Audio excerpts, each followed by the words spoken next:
25 کلہم یتقلبون فی مشیتہ بین فضلہ و عدلہ، تمام انسان اللہ کی مشیت کے مطابق چلتے ہیں، کبھی فضل کے ساتھ کبھی عدل کے ساتھ، لیکن ہوتی اللہ کی مشیت ہے۔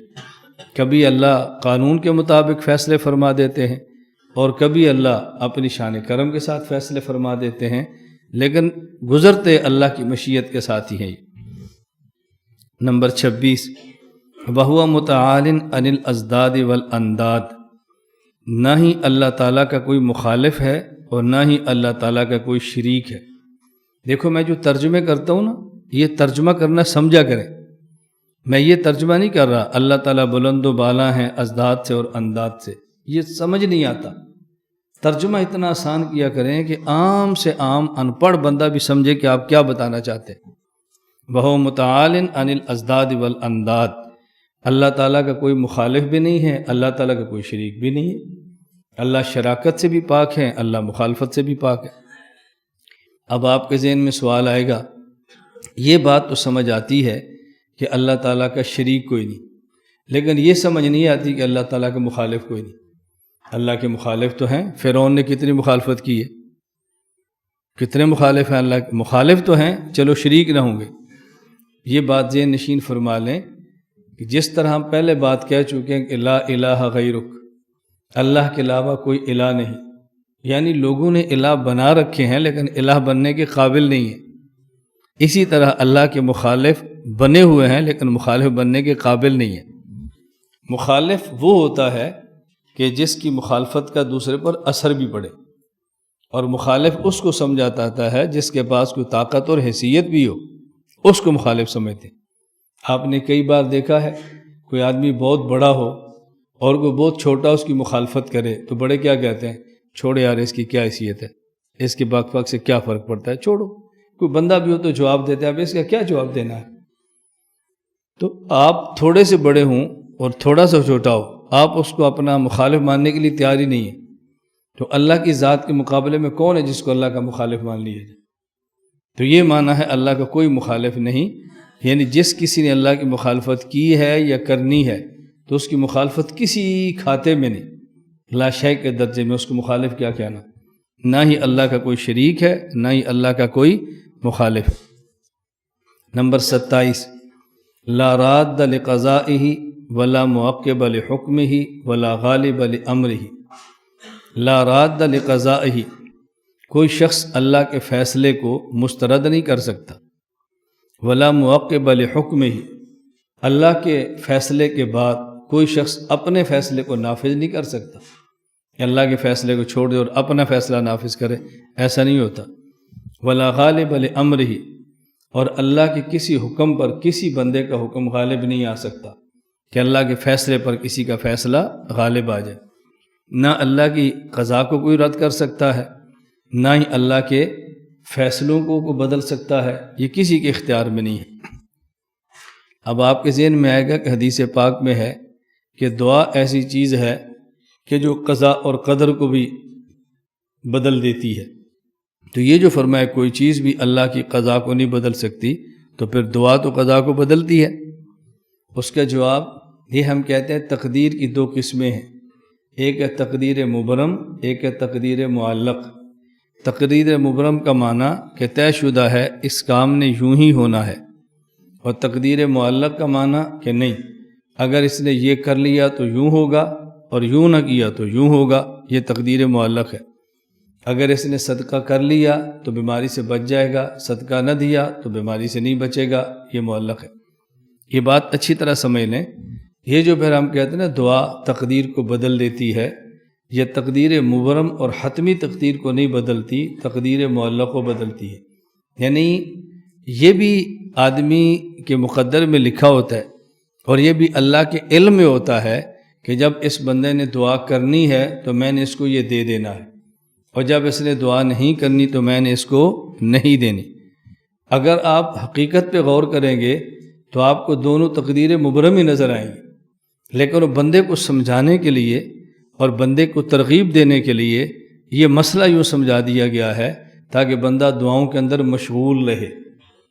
اس کی وجہ کہ جب انسان دعا کرتا ہے اور جو اللہ سے مانگتا ہے اللہ اس کو دے دیتے ہیں، اور کبھی جو مانگتا ہے وہ نہیں دیتے، جو آنے والی مصیبت ہو اس دعا کی وجہ سے اس کو ختم کر دیتے ہیں، اور کبھی جو مانگتا ہے وہ بھی نہیں دیتے، اور جو مصیبت تھی وہ بھی ختم نہیں کرتے، بلکہ اس دعا کا صلہ اللہ قیامت کے دن اس بندے کو دیں گے، اور یہ قیامت کو حسرت کے ساتھ کہے گا اے کاش دنیا میں جو میں نے مانگا تھا مجھے وہ نہ ملتا، اور میری دعا کے بدلے میں جو مصیبت ٹلی وہ بھی نہ ٹلتی، اور آج دعاؤں کا سارا صلہ اللہ مجھے یہاں پر عطا فرما دیتے۔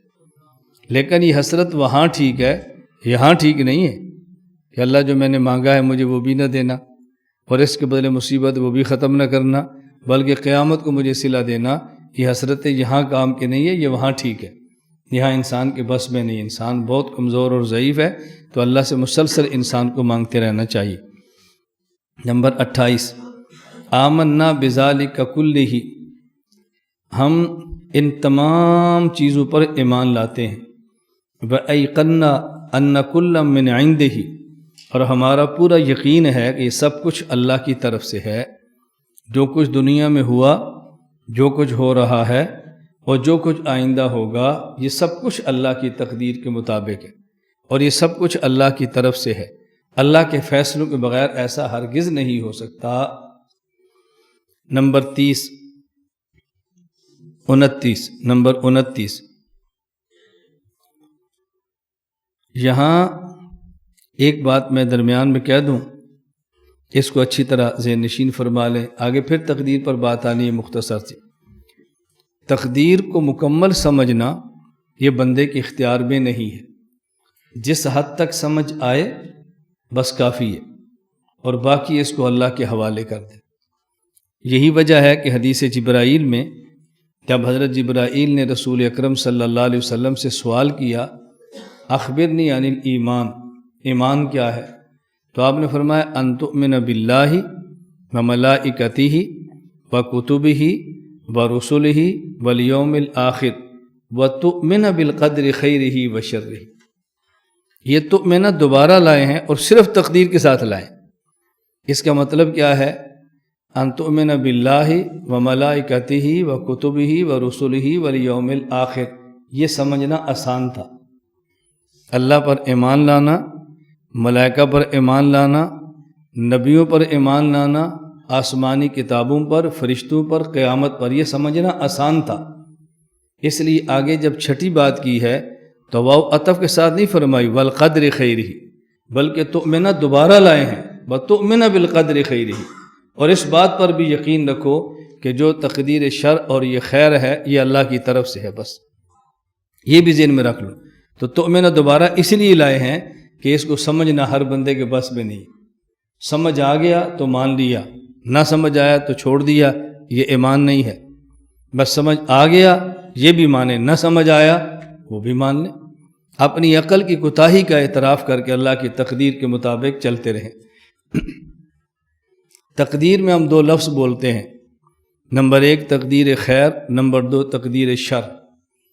تو جب تقدیر کا معنی علم الہی ہے تو کیا اللہ کا علم خیر اور اللہ کا علم شر بھی ہو سکتا ہے؟ یہ تو ممکن ہی نہیں ہے۔ اور تقدیر میں کیسے ممکن ہے کہ اگر اللہ کے فیصلے ہوں تو کچھ خیر ہوں کچھ شر ہوں؟ تقدیر خیر اور تقدیر شر کا مطلب کیا ہے؟ پہلے مثال سمجھیں پھر بات سمجھیں۔ اگر کوئی شخص کسی کو قتل کر دے، قاتل کی سزا قانوناً اور شرعاً سزائے موت ہے، جج اس قاتل کو سزائے موت دے اور یہ فیصلہ بالکل ٹھیک ہے، غلط نہیں ہے، تو جن کے بیٹے کو سزائے موت ہوئی ہے اس کے گھر کوئی آدمی 5 کلو کا ڈبہ مٹھائی کا لے کر جائے کہ آپ کو مبارک ہو، قانون کے مطابق آپ کا فیصلہ ہو گیا ہے۔ حالانکہ قانون کے مطابق فیصلہ ہے، نہ کوئی مبارک دے رہا ہے، جس کے بیٹے کو سزا ہوئی وہ بھی خوش نہیں ہے، جس کو سزا ہے وہ بھی خوش نہیں ہے۔ تو جب قانون کے مطابق ہے، فیصلہ بالکل ٹھیک ہے، تو ٹھیک فیصلے پر تو خوش ہونا چاہیے نا۔ ٹھیک فیصلے پر خوش کیوں نہیں ہو رہے؟ یہ فیصلہ تو ٹھیک ہے لیکن کرہ لکم، تمہاری طبیعت کو پسند نہیں ہے، تمہارے مزاج کے موافق نہیں ہے، بظاہر یہ چونکہ تمہارے خلاف ہے لیکن ہے ٹھیک، ہے بالکل ٹھیک۔ اور وہی جو مقتول کے ورثاء ہیں اس کے گھر جائیں تو آپ مٹھائی لے کر جائیں کہ مبارک ہو، آپ کو فیصلہ قانون کے مطابق ہو گیا ہے۔ وہ کہتے ہیں خیر و مبارک، وہ خوش ہو رہے ہیں۔ کیوں؟ یہ جو فیصلہ دونوں کے لیے قانون کے مطابق ہے اور فیصلہ دونوں کے ہاں بالکل ٹھیک ہے، غلط نہیں ہے، لیکن ایک ٹھیک پر پریشان ہو رہا ہے اور ایک ٹھیک پر خوش ہو رہا ہے۔ جو ٹھیک پر خوش ہو رہا ہے اس لیے کہ یہ ٹھیک ایسا تھا جو اس کی بالکل نفس کے مطابق تھا، اور دوسرے کا جو ٹھیک ہے وہ ایسا تھا کہ جو نفس کے مطابق نہیں تھا۔ تو جو فیصلہ مزاج کے مطابق ہو اسے کہتے ہیں بہت اچھا ہے، اور جو فیصلہ مزاج کے مطابق نہ وہ اچھا بھی ہو تو آدمی اس پہ خوش نہیں ہوتا۔ تو تقدیر خیر کا معنی یہ ہے کہ وہ تقدیر کہ جو آپ کی طبیعت کی بالکل موافق ہے وہ بھی مانو کہ اللہ کی طرف سے، اور ہے تقدیر لیکن تمہارے مزاج کے نہ موافق ہے بس وہ بھی مانو کہ اللہ کی طرف سے۔ تو فیصلے شر اور برے خیر نہیں ہوتے، لیکن بندے کے مزاج کے کبھی موافق ہوتے ہیں، کبھی بندے کے مزاج کے موافق نہیں ہوتے۔ مزاج کے موافق ہوں تقدیر خیر کہتے ہیں، اور مزاج کے مخالف ہو تو تقدیر شر کہتے ہیں، اور ہمارا اعتقاد ہے سب کچھ اللہ کی طرف سے ہے۔ لا الہ الا اللہ، لا الہ الا اللہ، لا الہ الا اللہ، ما لنا رب سوا۔ لا الہ الا اللہ، لا الہ